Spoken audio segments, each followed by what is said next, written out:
ጋይስ እንዴት ናችሁ? እንዴ እኔ የምር ማለት ነው ወይ ልሳ ወይ እንዴት ሊሆን እንዴ ፈራንጆ ምን ሆኖ ነው እንዴ? ላስመስሎ ነው ብሎ ነግሮ ነው እንደሚያስመስለው እንዴ? እንዴት ነው ነገሩ? እኔ ምንም አልገባኝም።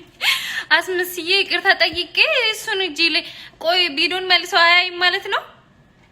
ቪዲዮ በቃ ሁለተኛ ተከፍቶ አይታይም ነው እንደዛም ነው በቃ እንዴ እኔ ይሁን ማለት ነው። ምን አይነት ንግግር ነው እያወረከ ያለው ፈረንጁ ዛሬ? እንዴ የተፖስተ ቪዲዮ አይማልሰው አንተ እንደዚህ እያወረከ እንዴት ነው ማስመሰል ውስጥ የሚገባው እሱ?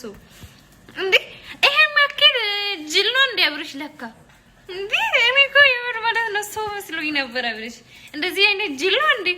በዛ አስመስላለሁ ብላ እየነገርክ በዛ እንደዚህ የሚሆነው ሲልክ አንተ ማስመሰል ውስጥ የሚገባው አራቱ ግራ ተጋብታችሁ ግራ ታጋቡን በጌታ ይምር እንዴ ይምር አውቃ ነው ወይስ እንዴ ነው ነገሩ? ይምር ምንም እየገባኝ አይደለም። ይምር አብርሃምን አስመስዬ እጅ ላይ ማስገባት አለብኝ ብለ ነው እንደምታስገባው ቲ አረውይ የምር እኔ ገርሞኛል ነገሩ ራሱ ገርሞኛል። እንዴ ተነግሮ ነው እንደሚደረገው ደግሞ እንደዚህ አይነት ነገር አዎ